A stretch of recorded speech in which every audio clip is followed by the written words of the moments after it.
We begin by praising Allah subhanahu wa ta'ala and bearing witness that none has the right to be worshipped or unconditionally obeyed except for Him. And we bear witness that Muhammad sallallahu alaihi wasallam is His final messenger. We ask Allah to send His peace and blessings upon Him, the prophets and messengers that came before Him, His family and companions that served alongside Him, and those that follow in His blessed path until the Day of Judgment.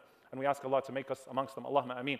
Dear brothers and sisters, one of the amazing things about Sayyidina Musa alayhi salam in the Quran, who is the most spoken about prophet in the Quran, is that Allah subhanahu wa ta'ala gives us everything about Musa alayhi salam, from his emotions to his thoughts, to his game plans, to his actions, to how he feels after something takes place. And so when you look at the person of Musa alayhi salam, you are given the full spectrum. Allah Azza wa Jal tells us about how he was preparing for an incident.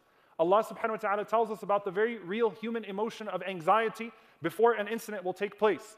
Allah tells us about Musa alayhi salam's emotions while he is in the middle of the most heated encounters that we have ever witnessed. And Allah Azza wa Jalla tells us about his relief and his praise of Allah subhanahu wa ta'ala after it is all done. And so you will find of this prophet, Musa alayhi salam, that there is a toolkit when he goes into some of these moments of great pressure and a healthy level of self-doubt. Not doubt in Allah Azza wa Jalla, not doubt in Allah subhanahu wa ta'ala having the tools that are necessary for him to be able to conquer the moment, but self-doubt to the extent that he goes above and beyond to prepare himself.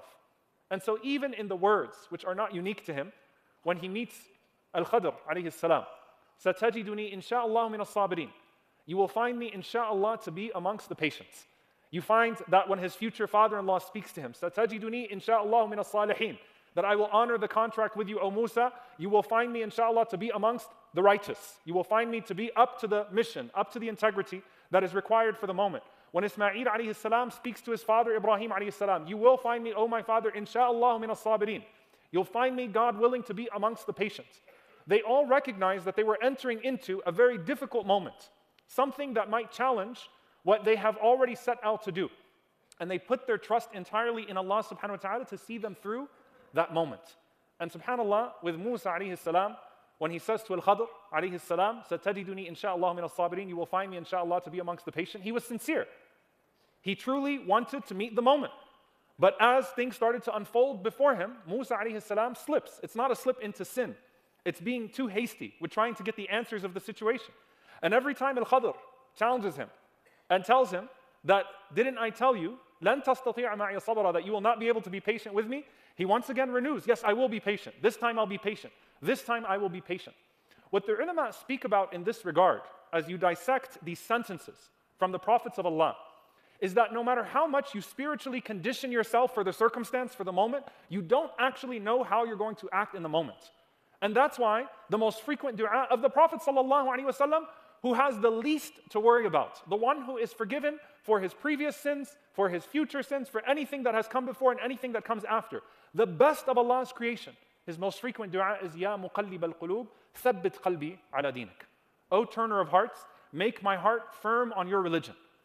And the firmness that the Prophet ﷺ is talking about is not one that is like our firmness, because the Prophet ﷺ does not have the potential to commit the types of sins that we're capable of committing. But, "Oh Allah, allow me to perfect the response in the most heated of moments. Oh Allah, keep me upon that which is most blessed, most beloved to you, when the most difficult of circumstances arise in the future." The Messenger of Allah ﷺ recognizes that no matter where you arrive, there is always the potential to slip, and there is still a ways to go in order to reach what Allah Azza wa Jal has made you capable of reaching, even in the most heated of circumstances. So what's the toolkit? And why is this so relevant to us right now? We're seeing a world around us fall apart. And we're seeing, subhanAllah, in the people of Gaza, a people that have clearly prepared themselves for the moment. And Allah Azza wa Jal has put them through conditions that mirrored, to an extent, the condition they are in right now, except that it is multiplied. But they have already played out in their minds the scenario that they are in right now. And so when you hear their responses, their perfect responses to these grotesque moments of genocide, know that there was a spiritual conditioning that preceded that moment. That moment was already rehearsed in their minds over and over and over again. And so for the rest of us, we live in an era of fitna. We live in an era of trial and tribulation. We live in an era of great uncertainty, where things might happen tomorrow that we would have never anticipated. And for some of us, we're starting to think about these major signs of the Day of Judgment. Not just the minor signs, but the onslaught, potential onslaught of the major signs of the Day of Judgment, and how we respond to that moment. And it's important for us to recognize that just because if the Mahdi were to come out in your time doesn't mean that you're going to be amongst those that are worthy of following him. That just because you have at least recited the dua, maybe in passing, of أعوذ بك من فتنة المسيح الدجال, I seek refuge in you, O Allah, from the trial of al-Masih al-Dajjal. Maybe not thinking about it as you say it at the end of your salah, hopefully at the end of every salah, doesn't mean that you'll actually be able to resist his fitna, his temptation, if you show up in front of him. In fact, some of the scholars say that that is one of the dimensions of what the Prophet ﷺ says, لا تتمنى لقاء العدو. Don't wish to meet your enemy. Don't wish to meet your enemy. Now here's the thing. The Sahaba were prepared. The Sahaba had the intention to always be alongside the Prophet ﷺ fi sabilillah. The Sahaba always looked towards the potential worst circumstances, and they were living an entire period of uncertainty. 23 years of uncertainty alongside the Messenger of Allah ﷺ, where a new enemy from within or without will suddenly attack, where a circumstance will arise. But even then, the Prophet ﷺ is saying, don't wish for the most adverse of circumstances. Instead, prepare yourself with the right conditioning that's necessary. Ask Allah subhanahu wa ta'ala for a thabat, for firmness, and then be mindful of the reward that exists at the end of that moment should you find yourself in the thrust of that moment. There is something profound to this idea of not trusting your future self. There's something deeply profound about it. And self-doubt is a slippery slope, because there's a level of self-doubt that will simply breed insecurity, and a person will simply say, well, I'm done. There's no way. It's going to come and my iman is going to be taken away from me at the time of death. It's going to come and I'm not going to be ready for it. And there's a level of self-doubt that leads you to over-prepare for the moment. To over-prepare for the moment. To rehearse circumstances in your mind. To put yourself in those positions mentally constantly. And that greatest test is the test of death itself. You won't be tested in life with anything greater than the moment of death itself, when the soul is actually exiting the body. And if the believer is preparing for that every single day, then everything under it will naturally be prepared for. And subhanAllah, you'll find that the Messenger of Allah sallallahu alaihi wasallam connected, seeking refuge in Allah subhanahu wa ta'ala, min fitnatil qabr wa min fitnatil masih ad-dajjal. I seek refuge in you, O Allah, from being asked in the grave, from the trial and tribulation of the grave, and I seek refuge in you, O Allah, from the difficulty of al-Masih ad-Dajjal. And you think about what's the connection between al-Masih ad-Dajjal appearing right before you and the angel of death appearing in front of you. It's that the situation can become so overwhelming that if you're not deeply based in what you claim to know, then your knowledge will escape you under the heavy pressure that you're in that moment. And in terms of life and the world of deception that we're in, nothing would be more deceptive than a Masih ad-Dajjal in front of you.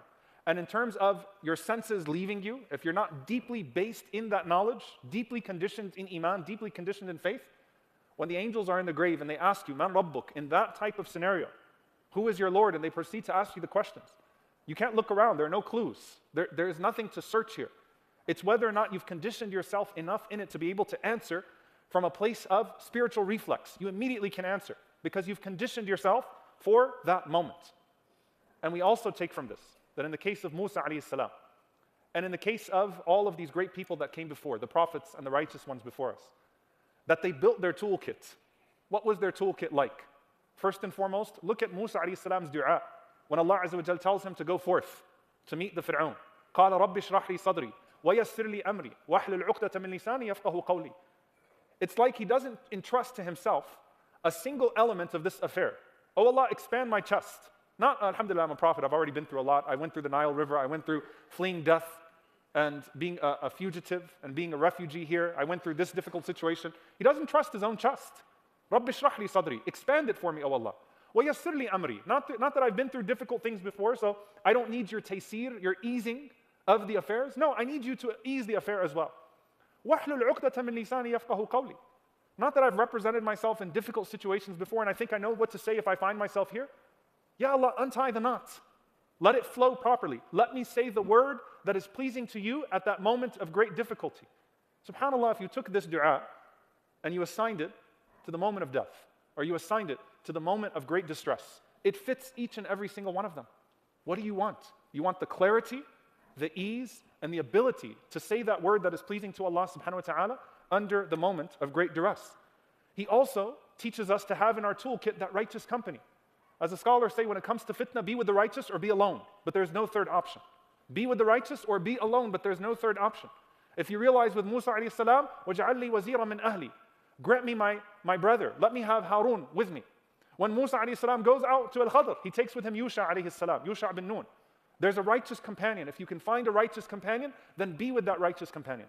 And Allah subhanahu wa ta'ala speaks to this in the Quran. يَا أَيُّهَا الَّذِينَ آمَنُوا اتَّقُوا اللَّهَ وَكُونُوا مَعَ الصَّادِقِينَ.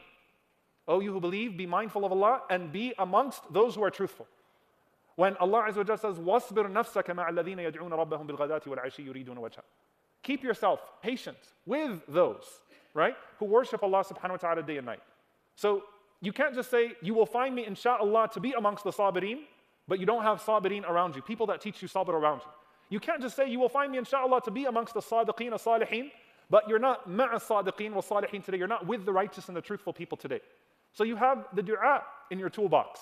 You have righteous company in your toolbox, or you're alone. But the point is that there is no third option. But you prepare that moment with Allah subhanahu wa ta'ala. You also find in Musa alayhi salam again, do not trust yourself, trust Allah. Do not trust yourself, trust Allah. The Sahaba mastered this. So when Al-Qadi Abu Layla says that I saw amongst the Sahaba, tens of them, 70 of them, every one of them, يَتَّهِمُ نَفْسَهُ بِالنِّفَاقِ, every one of them interrogates himself, accuses himself of hypocrisy. Does that mean that the Sahaba were not striving for righteousness, or they saw that in themselves was a potential that they feared? That they don't know what the future holds, and because they don't know what the future holds, they don't know what their future selves will be. And it's that fear that actually kept them straight. As the scholars mention, خَوْفُكَ مِنْ سُوءِ الْخِتَامِ, that the fear that you have min su'il khatima, from a bad ending, دَلِيلٌ عَلَى حُسْنِ الْخِتَامِ, is actually the reason by which you have a good ending. Your fear of a bad ending is the reason by which you have a good ending. Because you've thought about it so many times and you want to make sure that you don't end up in that space. And so you don't trust yourself. You trust Allah subhanahu wa ta'ala. Because you realize that circumstances can bring out these dormant spiritual diseases inside of us that we didn't even know exist within us. And so you always accuse yourself. You always interrogate yourself. Again, not to paralyze yourself, but to take that trust you have in yourself and to relegate it to a trust in Allah subhanahu wa ta'ala. You fear the slip up as much as you fear sin. You fear a zalla, that you can slip in a moment. And because you fear that slip up, then you study those who have slipped up before you and those that are slipping up around you. And you say, how can I make sure that I don't find myself in the same situation as those that slipped up before or those that slip up now? And you know what else? You don't mock those who have fallen. Because if you taunt the people that have fallen, Allah subhanahu wa ta'ala will test you with falling yourself. Instead, you internalize the slip-ups around you. You have a friend that went astray. You have a colleague that you knew, even when you got older, and you say, subhanAllah, I remember this person used to be this way. I remember this person used to be that way. I remember this person used to come to the masjid. I remember this person used to speak this way. I remember this person used to dress this way. I remember this person used to worship this way. I remember this person, this person, this person. Don't mock that person. Instead, ask Allah for al-afiyah. Ask Allah to be spared. And ask yourself, what happened? What happened? So that you yourself can be on guard as well. Because you're not just supposed to fear the slip-up, you're supposed to study the fallen and say, what do I do to make sure that I don't find myself in that same situation? The other thing that we take from this, dear brothers and sisters, what the ulama mentioned of the smaller istiqamah before the greater istiqamah. The smaller istiqamah before the greater istiqamah. The word istiqamah means to stay firm.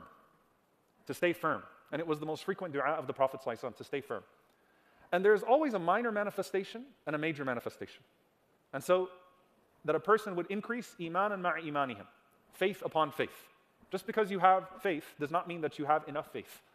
That a person will increase from sabr to a greater level of sabr. Just because you can be patient in some things doesn't mean that you don't have ways to go in the school of patience. And every single virtue in Islam has a layer that is yet to be achieved by you. Istiqamah is no different. And what istiqamah looks like in the minor sense, in the smaller sense, subhanAllah, when you look at the way the scholars speak about it, it's the spiritual reflex. The spiritual reflex. Meaning what? Can you resist the minor urges in your life? Can you resist the urge to argue over something small? Can you resist the urge to complain about something small? Can you resist the urge to look at something haram? Can you resist the urge to speak that word in that moment? Can you resist these urges? Can you control these urges with circumstances that aren't incredibly devastating? And if you learn that, then you're preparing yourself for a moment. But I'll give you an example. You know, subhanAllah, you're watching people lose limbs on a daily basis. You're watching people lose homes on a daily basis. If if something were to rip in your favorite shirt, coffee spills on it, how much does that ruin your day? How are you going to learn to respond with the right spiritual reflex when Allah Azza wa Jal tests you with a body part if you can't respond with the right spiritual reflex when Allah tests you with the garment that covers it? Your phone breaks, your laptop falls. Do you just curse and yell and scream and it's the worst thing that happened in the world? What are you going to do if Allah Azza wa Jal tests you with your car, with your house? Right? So it's the spiritual reflex. And Allah Azza wa Jal always speaks about the spiritual reflex and the conditional. الَّذِينَ إِذَا أَصَابَتْهُمْ مُصِيبَةٌ قَالُوا إِنَّا لِلَّهِ وَإِنَّا إِلَيْهِ رَاجِعُونَ. Those who, when they are tested with tragedy, their reflex is immediately, إِنَّا لِلَّهِ وَإِنَّا إِلَيْهِ رَاجِعُونَ. To Allah we belong and to Allah we return. Those who immediately say Alhamdulillah for small things, then they'll say it for large things. إِذَا فَعَلُوا فَاحِشَةً أَوْ ظَلَمُوا أَنفُسَهُمْ ذَكَرُوا اللَّهِ. When they fall into a sin, they will remember Allah Azza wa Jal and seek forgiveness for that sin. How strong are your spiritual reflexes? And you have to be practicing them every single day with the smallest things in life. With the smallest things in life, so that when the major test comes, your reflexes will still be sound. Your spiritual condition will kick in the moment of crisis, when you need it most. And Allah subhanahu wa ta'ala will protect you from that moment. So subhanAllah, you think about what's your spiritual muscle memory? What's your spiritual conditioning? How do you respond? And how do you interrogate yourself every day and say, how did I respond to this? How did I respond to that? How did I respond to that blessing? How did I respond to that test? How did I respond to that irritation? How did I respond to this? And do better the next day. Do better the next day. Do better the next day. Until you find yourself in a situation where Allah Azza wa Jal tests you with something that is far greater. The last thing that I will say to you, dear brothers and sisters. Ad-du'a, ad-du'a, ad-du'a. Ad-du'a. Seek Allah subhanahu wa ta'ala's protection. When you listen to the words that the Prophet ﷺ was using, he wasn't teaching Sahaba du'as for protection that he wasn't making for himself. He himself was making those du'as with tears, alayhi salatu wasalam, dripping from his eyes. And so when you're asking Allah subhanahu wa ta'ala to protect your faith, when you're asking Allah subhanahu wa ta'ala to keep you firm upon iman, رَبَّنَا لَا تُزِغْ قُلُوبَنَا بَعْدَ إِذْ هَدَيْتَنَا. Oh Allah, do not let our hearts go astray after you have guided us. When you make these du'as, like at the end of your salah, don't think, alhamdulillah, I'm way beyond this. No. The Sahaba were making du'a to die Muslim. The best generation of Muslims that ever lived were making du'a to die Muslim. That's the baseline. And Ibn al-Jawzi rahimahullah ta'ala mentions, I've seen people in their oldest age lose their iman in the last moments of their lives. SubhanAllah. He mentions a man who used to come to the masjid every single day until his 80s. And then his son passed away and he lost it. So ask Allah Azza wa Jal with a sense of desperation and vulnerability that it could happen to me. But I trust you, O Allah, not myself. And I have husn al-dhan in you, O Allah. I have a good assumption of you, O Allah, to keep me firm if I'm trying to be firm, but I don't trust my own toolbox because I know that these tools are only successful to the extent that you bless them. May Allah subhanahu wa ta'ala grant us istiqamah when we need it most. May Allah grant us firmness when we need it most. And may Allah subhanahu wa ta'ala keep us firm in every circumstance upon that which is pleasing to Him. Allahumma ameen. Aqulu qawli hadha wa astaghfirullahi li wa lakum wa lisa'il muslimin fastaghfiru innahu al-ghafurur rahim.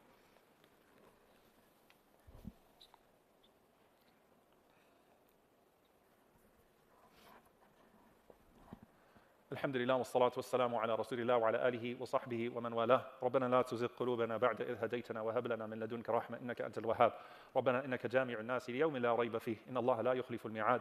اللهم اغفر للمؤمنين والمؤمنات والمسلمين والمسلمات الأحياء منهم والأموات إنك سميع قريب مجيب الدعوات. اللهم اغفر لنا وارحمنا واعف عنا ولا تعذبنا. ربنا ظلمنا أنفسنا وإن لم تغفر لنا وترحمنا لنكونن من الخاسرين. اللهم إنك عفو كريم تحب العفو فاعف عنا. اللهم اغفر لوالدينا رب ارحمهما كما ربونا صغارا. ربنا هب لنا من أزواجنا وذرياتنا قرة أعين واجعلنا للمتقين إماما. اللهم انصر إخواننا المستضعفين والمجاهدين في فلسطين وفي السودان وفي كل مكان. اللهم عليك بأعدائك أعداء الدين. اللهم أرنا في أعدائك اللهم أرنا فيهم عجائب قدرتك. اللهم أرنا فيهم عجائب قدرتك. اللهم أهلك الظالمين بالظالمين وأخرجنا وإخواننا من بينهم سالمين. عباد الله إن الله يأمر بالعدل والإحسان وإيتاء ذي القربى وينهى عن الفحشاء والمنكر والبغي يعظكم لعلكم تذكرون. فاذكروا الله يذكركم واشكروه على نعمائه يزد لكم ولذكر الله أكبر والله يعلم ما تصنعون.